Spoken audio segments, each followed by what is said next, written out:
Hello guys, my self प्रशांत खाड़े और आज हम कंटिन्यू करने वाले हैं लेक्चर नंबर 2 के साथ breathing and exchange of gases. तो हमने पहले वीडियो में क्या देखा, तो हम थोड़ा सा रिकैप कर लेते। पहले तो हमने देखा ब्रीदिंग की डेफिनेशन देखी, तो उसमें डेफिनेशन में क्या कहा है उन्होंने, O2 has to be continuously provided to the organisms and CO2 produced by cells released out. This process of exchange of O2 from atmosphere with CO2 produced by cells, this process is known as breathing, commonly known as respiration. तो ये हो गया introduction का point था। फिर हमने कुछ respiratory organ देखे। तो मैकेनिज्म ऑफ ब्रीदिंग वेरी करती है डिफरेंट ग्रुप्स ऑफ ऑर्गेनिजम्स में, वो डिपेंड करती है लेवल ऑफ ऑर्गेनाइजेशन पे और उनके हैबिटेट पे। तो हमने पहले तो देखे लोअर इनवर्टिब्रेट्स के अंदर स्पंजेस, लिम्डेट्स, प्लैटोन, तो कैसे रिस्पायर करते हैं, उनको यूज करते हैं, मतलब उनकी एंटायर बॉडी सरफेस से O2 और CO2 का क्या होता है, एक्सचेंज होता है, इसे हम बोलते हैं सिंपल डिफ्यूजन। उसके बाद हम देखें तो अर्थोम यूज करता है मॉइस्ट ट्यूब का। उसके बाद देखें हम इंसेक्ट्स, तो इंसेक्ट्स के अंदर होती है ट्रैकियल ट्यूब्स। उसके बाद हम देखें तो जैसे कि फिशेस, मोलस्क और एक्वाटिक आर्थ्रोपोड्स, तीनों ग्रुप्स के अंदर क्या रहते हैं, गिल्स प्रेजेंट रहते हैं। उसके बाद हमने देखा तो एम्फीबियंस यूज करते हैं मॉइस्ट स्किन। अब टेरेस्ट्रियल ऑर्गेनिजम्स, मतलब जो कि जमीन लैंड के ऊपर रहते हैं, जैसे कि रेप्टाइल्स आ गए, हमारे बर्ड्स आ गए और मैमल्स। ये तीनों भी ग्रुप्स जो है एनिमल्स के, इनको जो रेस्पिरेटरी ऑर्गन है वो क्या है, लंग्स। तो यहाँ तक मैंने आपको पढ़ा दिया था। फिर मैंने आपको बता दिया लंग्स होता है, ह्यूमन बॉडी में 2 लंग्स रहते हैं। लंग्स जो कवरिंग रहती है उसके 2 लेयर होते हैं, एक आउटर लेयर और इनर लेयर। हम उसको पहले तो बोलते हैं प्लूरा, मतलब outer membrane of pleura, inner membrane of pleura. इन दोनों के बीच का जो स्पेस होता है उसे हम बोलते हैं प्लूरल स्पेस, और स्पेस के अंदर रहता है प्लूरल फ्लूइड। इसी को हम, ये प्लूरल फ्लूइड का क्या फंक्शन है, it reduces surface tension on the it reduces friction on the lung surface. ठीक है, यहाँ तक मैंने आपको पढ़ाया। फिर हमने देखा रेस्पिरेटरी सिस्टम का पाथवे। ये स्टार्ट कहाँ से हुआ, अपीयर ऑफ एक्सटर्नल नॉस्ट्रिल्स, ये कंटिन्यू किया फिर नेजल चैम्बर और nasal appear of nostrils, continue किया नेजल पैसेज, वो ओपन होता है नेजल चैम्बर के अंदर, नेजल चैम्बर का ओपन होता है फैरिंक्स के अंदर, फैरिंक्स फिर लैरिंक्स के अंदर, लैरिंक्स ट्रकिया, और ट्रकिया मिड थोरेसिक कैविटी के अंदर रन करता है, और फिफ्थ थोरेसिक वर्टिब्रा के लेवल पर ये डिवाइड होकर right and left primary branches बनाता है ब्रोंकाई के। तो यहाँ तक मैंने आपको पढ़ाया है। फिर हमने अलविला भी देखा, लेकिन मैं आपको एक बार यहाँ पर पूरा पाथवे लिख के मतलब देता हूँ, और कौन से क्वेश्चन यहाँ से बनते फिर से एक बार बता देता हूँ। तो ये होगा कल का रिकैप। अब हम आगे का यहाँ से शुरू करते हैं। ठीक है, तो चलो, human respiratory system, human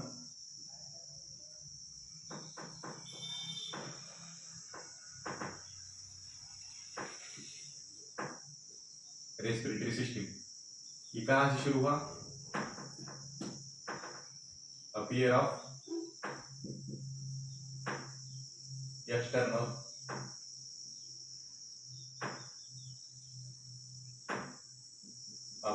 nostrils. इसके बाद क्या आया, नेजल पैसेज,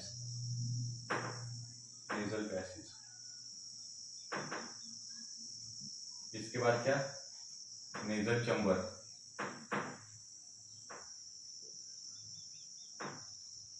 इसके बाद फैरिंक्स,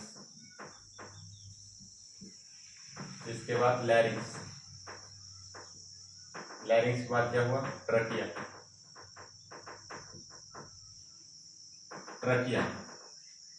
फिर फिफ्थ थोरेसिक वर्टिब्रा के लेवल पर डिवाइड किया, इसने क्या बनाई, प्राइमरी ब्रोंकाई,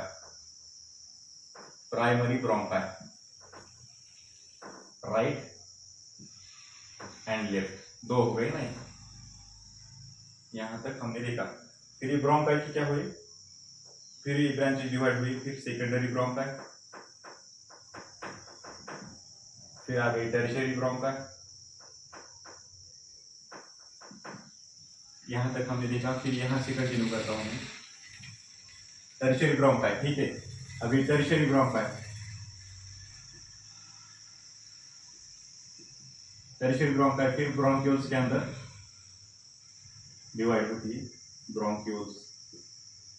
ब्रोंक्यूल्स में क्या क्या हो सकती है, मतलब पहला जो रहेगा उसे हम क्या बोलते हैं, इनिशियल ब्रोंक्यूल। पहला जो रहेगा वो हो गया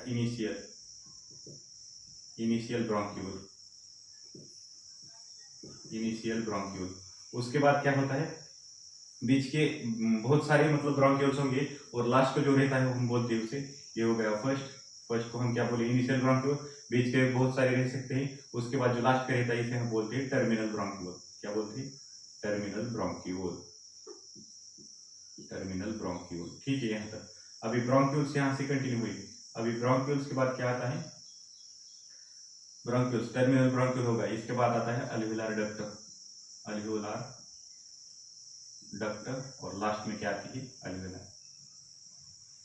अल्वियोलार। ठीक है, यहाँ तक मैंने आपको रेस्पिरेटरी पाथवे बता दी है, आप ये नोट कीजिए, बहुत ही इंपॉर्टेंट ये पाथवे। आपने यहाँ से एक क्वेश्चन तो ये बन गया, पूरा रेस्पिरेटरी पाथवे आप पूछ सकते हैं, कुछ भी इसमें से कौन सा ही पार्ट, कौन सा करेक्ट है इनकरेक्ट है पूछ सकते हैं। फिर यहाँ से क्या हो गया, ये फेरिंग्स पर मैंने आपको क्वेश्चन बताया क्या है, common passage for food and air, कर लिख के दिया है मैंने, common passage for food and air. लैरिंग्स क्या है?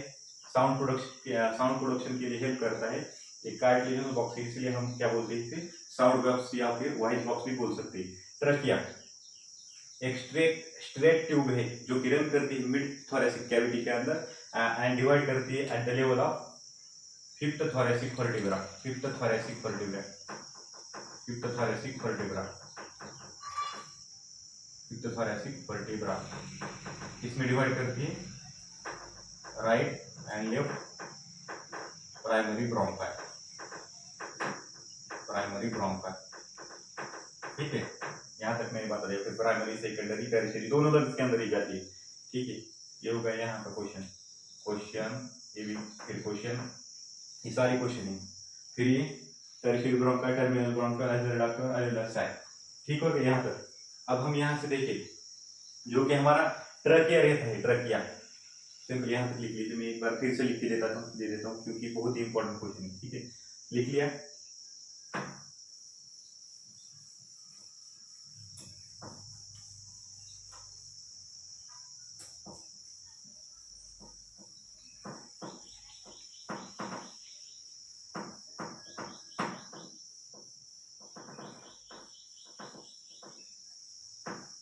अब हम ट्रकिया से कंटिन्यू करते हैं।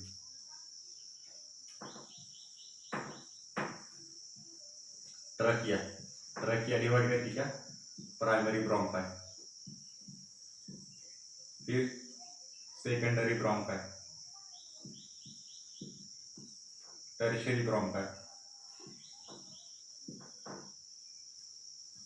ब्रोंक्यूल्स। इसमें फर्स्ट वाली क्या होगी? इनिशियल होगी, और लास्ट वाली क्या होगी? टर्मिनल होगी। Terminal, first, last. ठीक है, अल्वियोलार डक्ट, अल्वियोलार डक्ट, और लास्ट में क्या आ जाएगी? अल्वियोलार। तो यहाँ से 3 क्वेश्चन बनते हैं आपके लिए, कौन से? अब यहाँ से हम ट्रकिया, ट्रकिया से पूरा हम ले इनिशियल ब्रोंक्यूल तक। ट्रकिया से कहाँ तक? इनिशियल ब्रोंक्यूल तक। ये जो पार्ट रहता है ये कवर रहता है, it is covered by incomplete cartilaginous rings. कैसे? इनकम्प्लीट कार्टिलेजिनस रिंग्स मतलब पूरा सर्कल नहीं रहता, थोड़ा सा कटा हुआ भाग रहता है पीछे की साइड से, मतलब ऐसा, ऐसा पूरा सर्कल नहीं रहता। ठीक है, अब स्ट्रेट ट्यूब हो गया ना, तो इसको ऐसी इनकम्प्लीट कार्टिलेजिनस रिंग्स कवर करती है, पीछे की साइड थोड़ा सा नहीं रहता, इसलिए हम क्या बोलते हैं? Incomplete cartilaginous rings. ये कहाँ तक प्रेजेंट रहती है? ट्रकिया से इनिशियल ब्रोंक्यूल की तरफ। क्या? Covered by, it is covered by, it is covered by incomplete, incomplete cartilaginous ring, cartilaginous.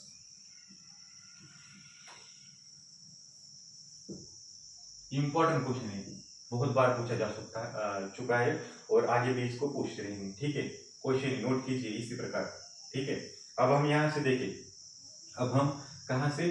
Nostril से अगर हम ले कहाँ तक? ये जो टर्मिनल ब्रोंक्यूल है, टर्मिनल ब्रोंक्यूल, नॉस्ट्रिल से कहाँ तक? टर्मिनल ब्रोंक्यूल तक। ये मैं यहाँ पर इरेज कर देता हूँ क्योंकि दूसरा क्वेश्चन मुझे यहाँ पर बताना है।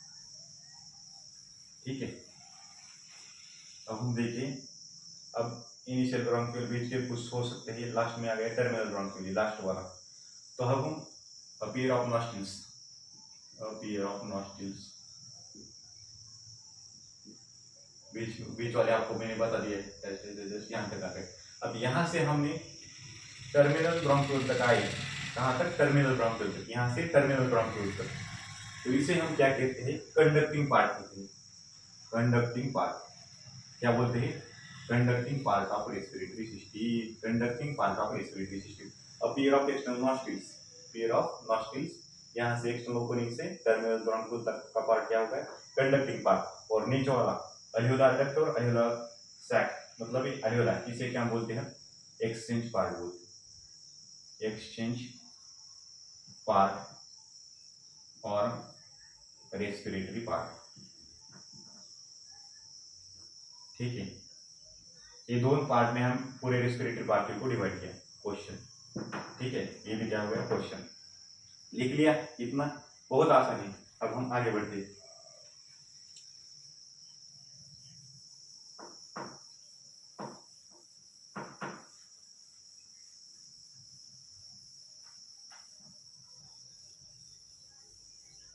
अब हम देखिए पूरे रेस्पिरेटरी सिस्टम में, respiratory pathway, sorry respiratory pathway, respiratory pathway. Respiratory pathway को हमने किसमें? दो पार्ट्स में डिवाइड किया। एक तो क्या किया? एक हुआ कंडक्टिंग पार्ट और एक हो गया एक्सचेंज पार्ट।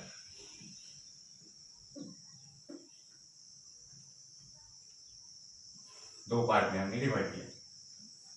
अभी दो पार्ट हो गए ना, तो इनकी हमें फंक्शन देखने हैं कि कहाँ से कहाँ तक ले रहे थे, मैंने आपको बता दिया। अब इनके फंक्शन हमें देखने।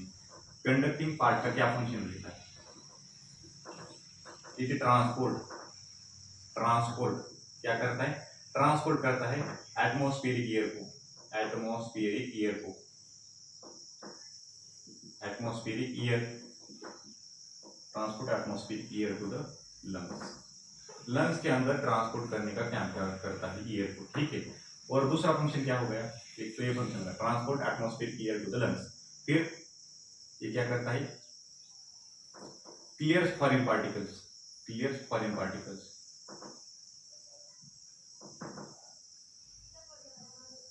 अब हम इस सांस लेते हैं, सांस लेने के वक्त हमारे एयर अंदर जाती है ना रेस्पिरेटरी सिस्टम में, उसी के साथ कुछ डस्ट पार्टिकल या फिर कुछ बाहर की चीजें अंदर जाने की संभावना रहती है, मतलब जाती है। जब ये चीजें अंदर जाए तो ये हमारा जो कंडक्टिंग पार्ट क्या करता है? इसको बाहर फेंकने का काम करता है, क्लियर्स फॉरेन पार्टिकल्स।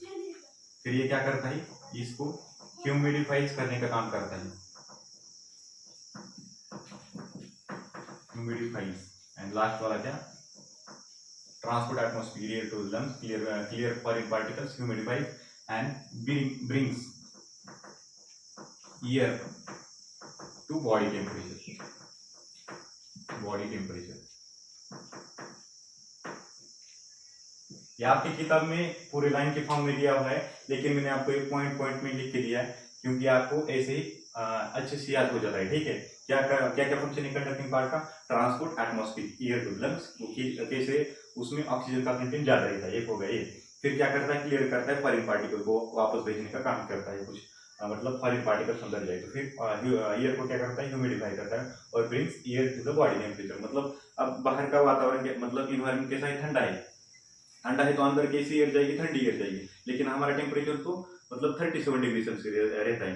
अब हमारा टेम्परेचर मतलब 37 है और बाहर की कूल एयर अंदर जाए तो हमारी बॉडी क्या करती है? उसका टेम्परेचर बढ़ाकर हमारी बॉडी को जितना बनाने का काम करती है। एक हो गया दिस साइड। और बाहर का टेम्परेचर बढ़ा हुआ हो, मतलब एयर क्या हो सकती है? वार्म एयर हो सकती है। अब वो हमारी बॉडी के अंदर जाए तो हमारी बॉडी क्या करेगी?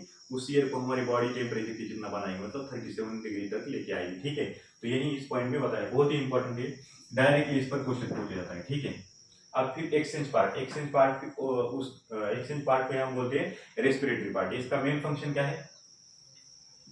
मेन फंक्शन क्या है?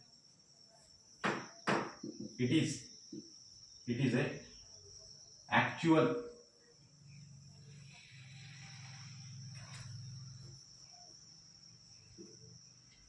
it is the actual site of diffusion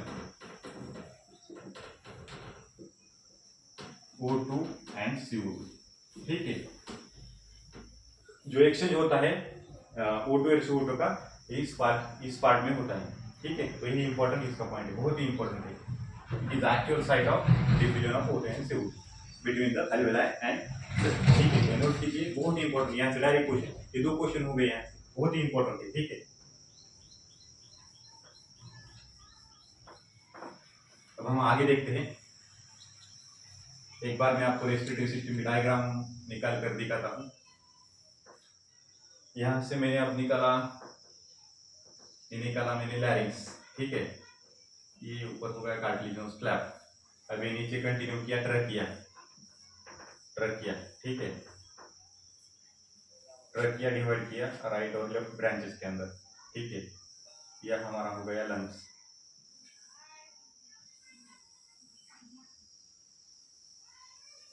अब मैंने ऐसा क्यों निकाला, आपको ये डाउट आया होगा, इधर मैंने स्ट्रेट निकाला इधर ऐसा, क्योंकि इसके बीच में जो कैविटी, यहाँ पर एक कैविटी प्रेजेंट रहती है, इसके कारण सेट यहाँ पर ऐसा बच जाते हैं। इस कैविटी को हम बोलते हैं मीडियास्टिनम। क्या बोलते हैं? मीडियास्टिनम।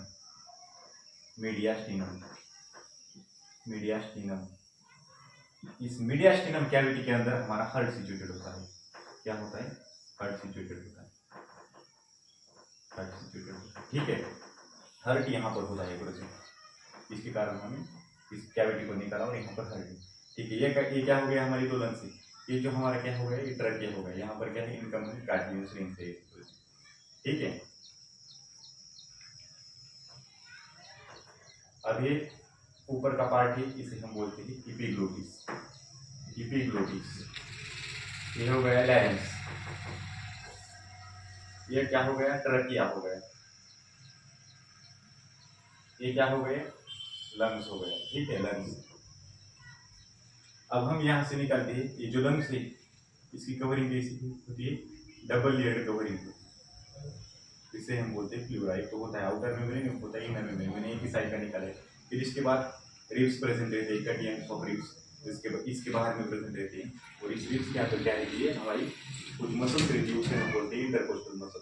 तो ये हो गया हमारा lungs, trachea, epiglottis, larynx, trachea, lungs, ठीक है। ये आपको रेस्पिरेटरी सिस्टम की डायग्राम यहाँ पर पता चल गई होगी। अभी क्या हो गई, प्राइमरी ब्रोंकाई। प्राइमरी ब्रोंकाई से क्या बनेगी, ये देखिए, प्राइमरी ब्रोंकाई फिर ये डिवाइड होगी सेकेंडरी, टर्शियरी, फिर ब्रोंकियोल, अलवेओलर साइट। मतलब हम यहाँ से देखिए, ब्रोंकाई, प्राइमरी ब्रोंकाई को अलवेलाई, इसके अंदर क्या आ सकती है, ब्रोंकियोल्स भी, प्राइमरी ब्रोंकाई। सिंपली मैं आपको लाइन के फॉर्म में लिख देता हूँ, इंपॉर्टेंट पॉइंट है, क्वेश्चन, ठीक है, इंपॉर्टेंट।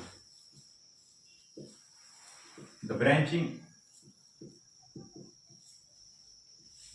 नेटवर्क ऑफ bronchi,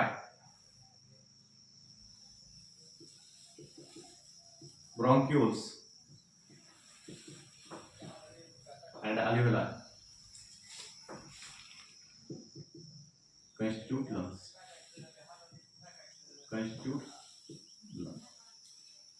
ठीक है। ब्रोंकाई, ब्रोंकियोल और alveoli, ये तीनों पार्ट क्या होते हैं, लंग्स के अंदर प्रेजेंट रहती है। मतलब ये कंस्टिट्यूट करती है लंग्स का। हमारी ट्रकिया का पूरा पार्ट क्या रहता है, बाहर होता है, ठीक है। यहाँ तक आपको ये समझ में आ गया। अब हम बढ़ते हैं हमारे आज के वीडियो की लास्ट पॉइंट की ओर, ठीक है।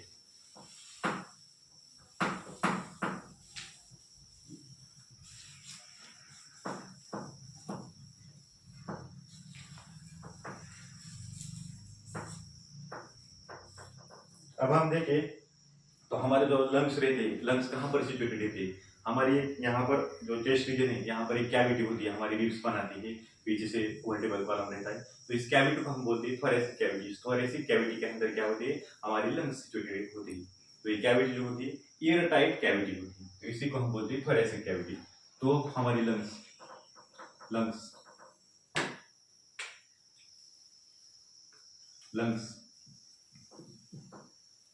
are situated in a thoracic cavity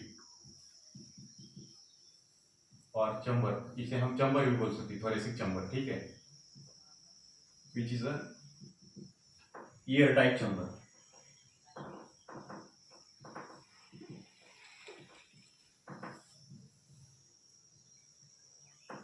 lungs situated रहती है थोरेसिक कैविटी। हार्ट कहाँ पर सिचुएटेड रहता है, मैंने अभी आपको बता दिया।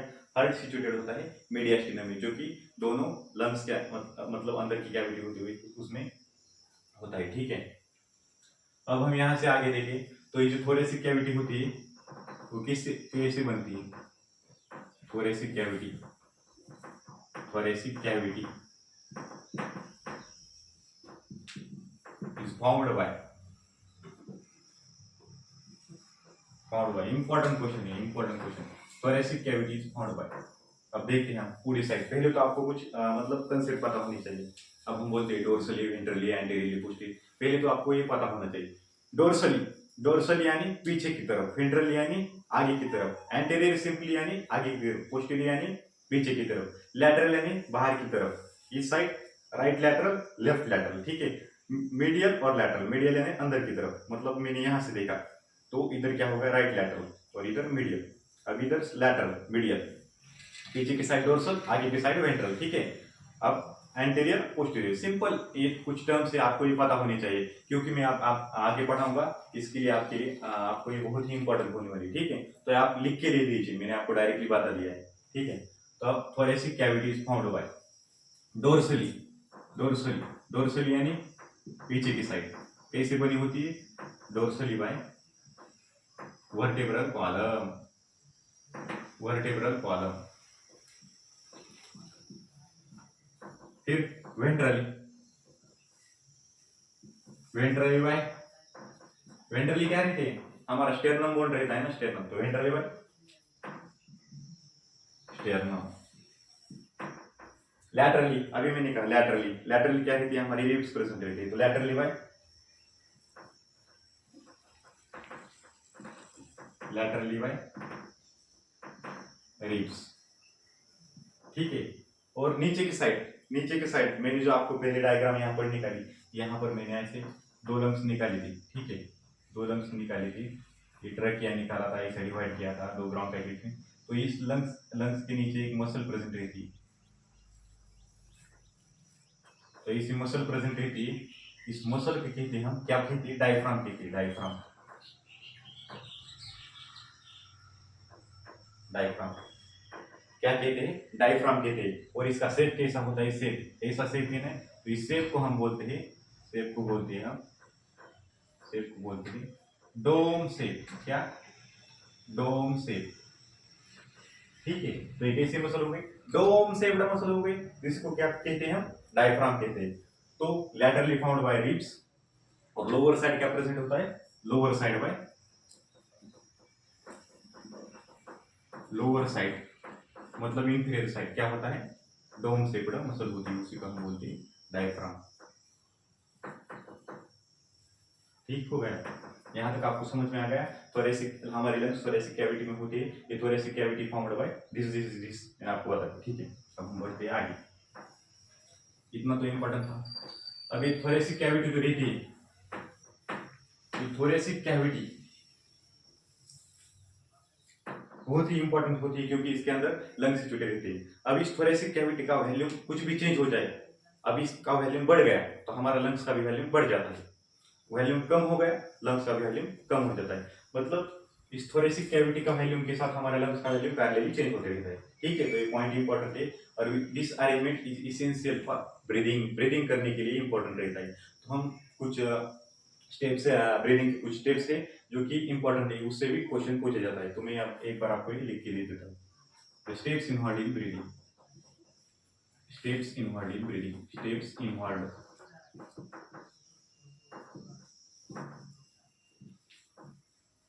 Steps involved in breathing. ये स्टेप आप अच्छे से नोट कीजिए, क्योंकि यहां से क्वेश्चन पूछा जाता है, ठीक है। तो पहली स्टेप क्या है? पहले तो हम क्या करते हैं? ईयर को इंस्पायर करते हैं, ठीक है। इंस्पायर किया तो क्या होगी? ईयर अंदर आ जाएगी, उसी के साथ हम जब एक्सपायर करेंगे तो CO2 अंदर ईयर बाहर जाएगी। तो पहली स्टेप हो गई ब्रीदिंग, ब्रीदिंग, और इसी को हम क्या कह सकते हैं? Pulmonary ventilation, pulmonary ventilation, pulmonary ventilation by which atmospheric air. Atmospheric air is drawn in and CO2 rich alveolar air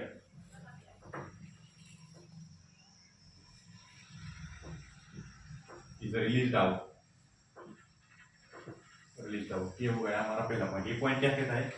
breathing और pulmonary ventilation by atmospheric air drawn in and alveolar air is released out. मतलब O2 rich जो हमारी atmospheric air थी वो अंदर आ जाती है lungs के अंदर, और जो लंग्स के अंदर जो CO2 रिच alveolar एयर होती है वो बाहर चली जाती है। हमारा पहला पॉइंट कहता है। फिर क्या होता है second? Diffusion of O2 and CO2। Diffusion of O2 and CO2 across alveolar membrane। alveolar membrane, ठीक है। alveoli हमारी जो लंग्स की यूनिट रहती है उसे हम बोलते हैं alveoli। इस alveoli का, और ये हो गई हमारी alveoli, ठीक है। मैंने alveoli निकाल दी यहाँ पर, और alveoli की इसी पास में ब्लड वेसल होती है। तो इस यहाँ पर बाहर से क्या हो गया? O2 आ गया, और इसके अंदर क्या होता है? CO2 प्रेजेंट रहता है जो कि टिश्यू से आया हुआ होता है। ये इधर चला जाता है और ये इधर चला जाता है, और यहाँ पर जो पार्ट रहता है इसे हम बोलते हैं alveolar membrane। तो ये क्या होगा? यहाँ से डिफ्यूजन हो गया इस मेम्ब्रेन के अक्रॉस। तो diffusion of O2 and CO2 across the alveolar membrane, ये क्या हो गया? हमारा सेकंड पॉइंट हो गया, ठीक है। अब थर्ड पॉइंट क्या होगा? अभी ब्लड के अंदर क्या चला गया? O2 चला गया। अब हमें क्या करना है? O2 को टिश्यू के पास भेजना है, तो क्या करना पड़ेगा? ब्लड इसको ट्रांसपोर्ट करेगा। तो क्या थर्ड पॉइंट क्या होगा? Transport of gases. क्या हो गया? Transport of gases through blood के द्वारा हमारी गैसेस ट्रांसपोर्ट होती है O2 या CO2। अब इसके बाद जो लास्ट फोर्थ पॉइंट है, फोर्थ पॉइंट में फिर क्या होता है? डिफ्यूजन ऑफ O2 होता है एंड CO2 होता है बिटवीन, कहां पर होता है? Blood and tissue. Diffusion of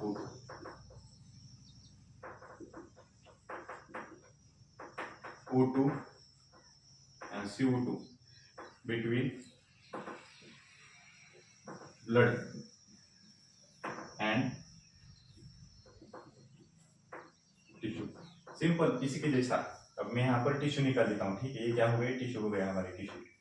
अभी टिश्यू को क्या होती है? ऑक्सीजन की नीड होती है, यहाँ से ब्लड वेसल पास कर रही होती है, ठीक है। दिख रहा है आपको?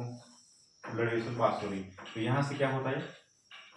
O2 अंदर चला जाता है, और CO2 यहाँ पर प्रोड्यूस होता है, वो यहाँ से CO2 बाहर चला जाता है। तो मतलब यहाँ पर क्या हो रहा है? Diffusion of O2 and CO2 between blood and tissue. समझ में आ गया? फिर ये हो गया फोर्थ नंबर का पॉइंट। अब हम देखते हैं लास्ट नंबर का पॉइंट। अब लास्ट पॉइंट क्या है?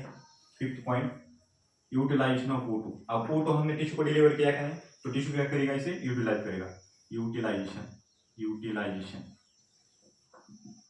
Utilisation of O2 by cells during catabolic reactions